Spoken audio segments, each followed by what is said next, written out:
बच्चों, पिछले वीडियो में अपन ने राष्ट्रवाद के बारे में जाना था। अपन ने ये जाना था कि क्या होता है राष्ट्रवाद और किस तरह से ये विभाजित भी करता है लोगों को और कैसे ये जोड़ता है लोगों को। अपन ने जाना था कि कैसे एक विदेश में कोई हमें हमारे राष्ट्र का, हमारे देश का व्यक्ति मिलता है तो अंदर से कितनी खुशी सी महसूस होती है। हमने ये भी देखा था कि जब भी हमारी क्रिकेट टीम जीतती है हमें कितनी खुशी होती है, और जैसे ही हमारी टीम हारती है कि हम लोगों को यूँ कहते हुए सुनते हैं कि कोहली आउट हो गया यार, वरना तो आज इंडिया जीतने ही वाली थी। तो ये सब बातें, ये सब भावना, ये सब फीलिंग मतलब कि क्यों आती हैं हमारे मन में? क्या है ये, राष्ट्रवाद या फिर देशभक्ति? चलिए जानते हैं। राष्ट्रवाद और देशभक्ति दोनों में कई समानताएं हैं और दिखने में एक जैसी हैं। समानताएं भी हैं, दिखने में एक जैसी भी हैं। राष्ट्रवाद में भी अपने राष्ट्र के प्रति प्रेम है, देशभक्ति में भी अपने राष्ट्र के प्रति प्रेम है, लेकिन फिर भी दोनों एक नहीं है। क्यों नहीं है एक? क्योंकि राष्ट्रवाद के लिए किसी एक विशेष परियोजना का होना आवश्यक है। जब किसी विशेष परियोजना को पूरा करने के लिए, जब किसी एक कार्य को पूरा करने के लिए कोई भावना अपन साथ लेकर एक होते हैं तो वो कहलाती है राष्ट्रवाद। लेकिन देशभक्ति ऐसी किसी भावना की मोहताज नहीं होती है। देख लेते हैं अपन। राष्ट्रवाद अनिवार्य तौर पर किसी न किसी कार्यक्रम और परियोजना का वाहक होता है, जबकि देशभक्ति की ऐसी भावना किसी भी शर्त की मोहताज नहीं होती है। देशभक्ति है, उसमें कोई शर्त नहीं होती, बस अपने देश के लिए प्रेम होता है।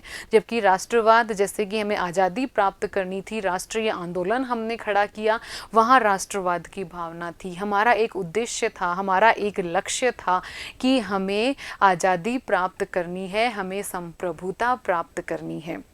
अब देखते हैं कुछ सवाल। राष्ट्रवाद के बारे में हमने जाना, तो राष्ट्रवाद इतनी देर से अपन बात कर रहे हैं। राष्ट्रवाद तो ठीक है, आखिर ये राष्ट्र क्या है? कौन से समूह को अपन राष्ट्र कहेंगे? क्या है ये राष्ट्र? लोग राष्ट्र का निर्माण क्यों करते हैं? क्यों लोग अलग अलग राष्ट्रों का निर्माण करते हैं? संपूर्ण विश्व के लोग, संपूर्ण मानवता एक देश का अभिन्न अंग बनकर क्यों नहीं रह सकते? आखिर क्या जरूरत पड़ती है कि अलग अलग राष्ट्रों का निर्माण होता है?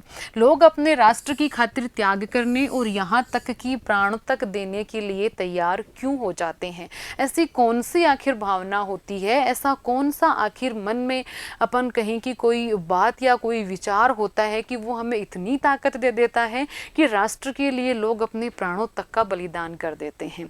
आज भी बहुत सारे हमारे सैनिक हैं जो कि जैसलमेर की तपती धूप से लेकर लेह लद्दाख की गलाने वाली ठंड में बैठे हमारी रक्षा कर रहे हैं, ताकि आप और हम आराम से पढ़ सकें, पढ़ा सकें, सुखमय अपना जीवन जी सकें। वो इस राष्ट्र की रक्षा के लिए, इस राष्ट्र की सीमाओं की रक्षा के लिए बंदूक ताने खड़े हैं, अपना सीना चौड़ा किए गोली खाने को तैयार।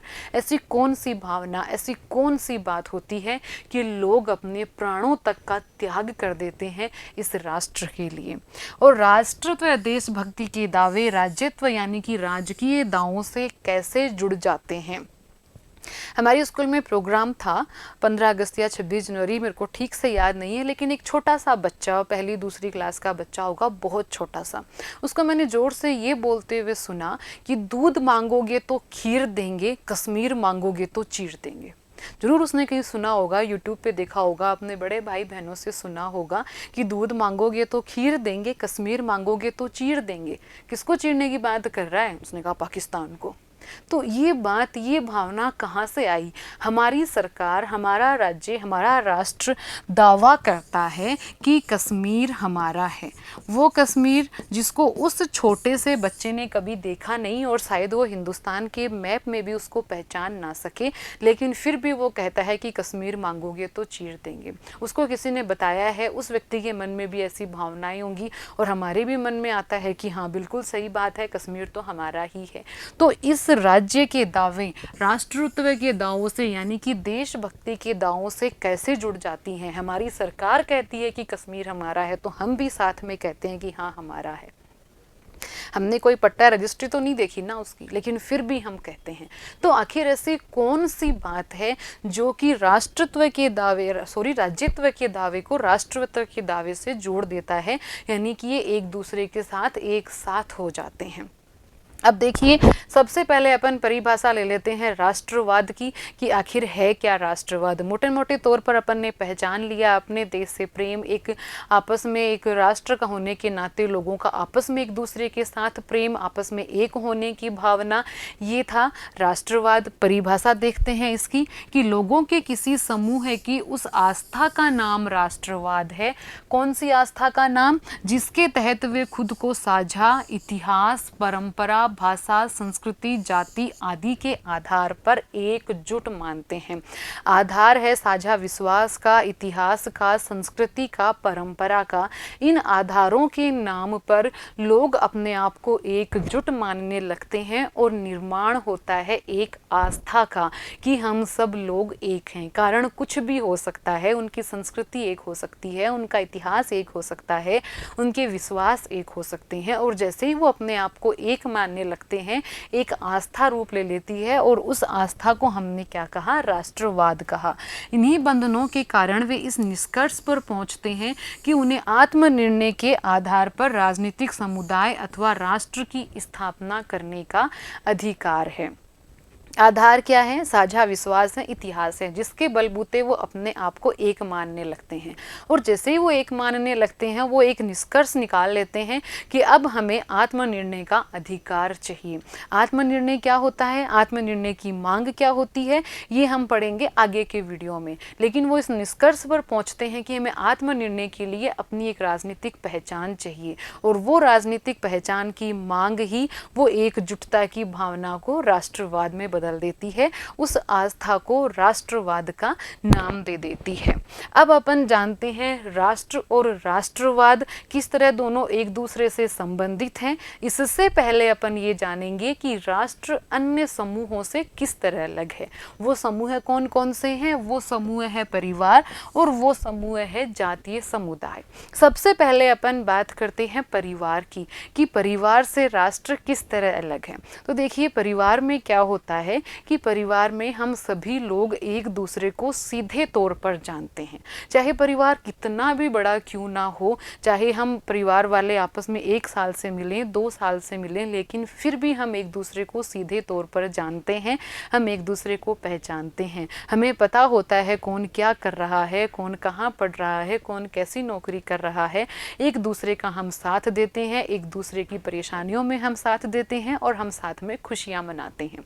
वो हो गया परिवार।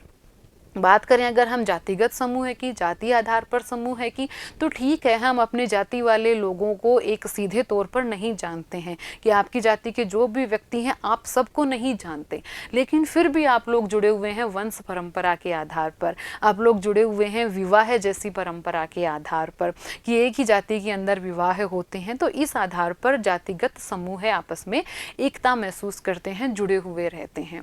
लेकिन राष्ट्र के लिए इस तरह की किसी बात की जरूरत नहीं होती है। ना तो यहाँ लोग सीधे तौर पर एक दूसरे को जानते हैं, और ना ही यहाँ किसी तरह की वंश परंपरा या फिर विवाह बंधन में बंधने की जरूरत होती है। तो फिर क्या होता है राष्ट्र? तो फिर हम किसे कहते हैं राष्ट्र? देखिए, राष्ट्र होता है एक काल्पनिक समुदाय।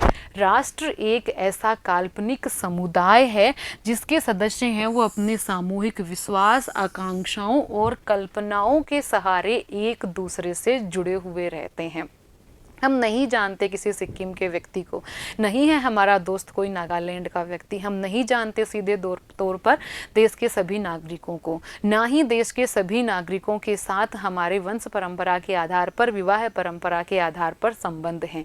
लेकिन फिर भी हम सब लोग एक हैं, क्योंकि एक राष्ट्र के रूप में हमारी महत्वाकांक्षा एक है, एक राष्ट्र के रूप में हमारी आकांक्षाएं एक हैं, हमारे विश्वास एक हैं। हमें ये विश्वास है कि इस भारत या जो क्षेत्र है, उसकी जो सीमाएं हैं, उसके अंदर रहने वाले हम सब लोग एक देश के नागरिक हैं, हमारी नागरिकता समान है। अगर पाकिस्तान से कोई मसला है तो वो हम सब का है। अगर आतंकवादी हम पर हमला करते हैं तो वो देश के किसी भी कोने में हमला करें, वो हम सब पर हमला करते हैं। तो ये सिर्फ एक काल्पनिक समुदाय है जिसमें कुछ विश्वासों के कारण, महत्वाकांक्षाओं के कारण हम लोग आपस में जुड़ जाते हैं, और जुड़ने के बाद जो राष्ट्र बनने के लिए सबसे महत्वपूर्ण है कि वो समूह एक राजनीतिक पहचान अर्जित कर लेता है।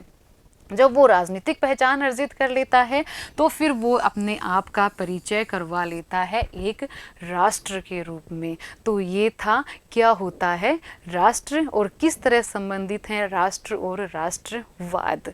क्वेश्चन ले लेते हैं, राष्ट्रवाद और देशभक्ति में आप क्या अंतर कर पाए हैं? पढ़ा था अपन ने इसके बारे में, क्या है राष्ट्रवाद और क्या है देशभक्ति, कितना अंतर है इन दोनों में? विचार कीजिए और लिखिए। धन्यवाद।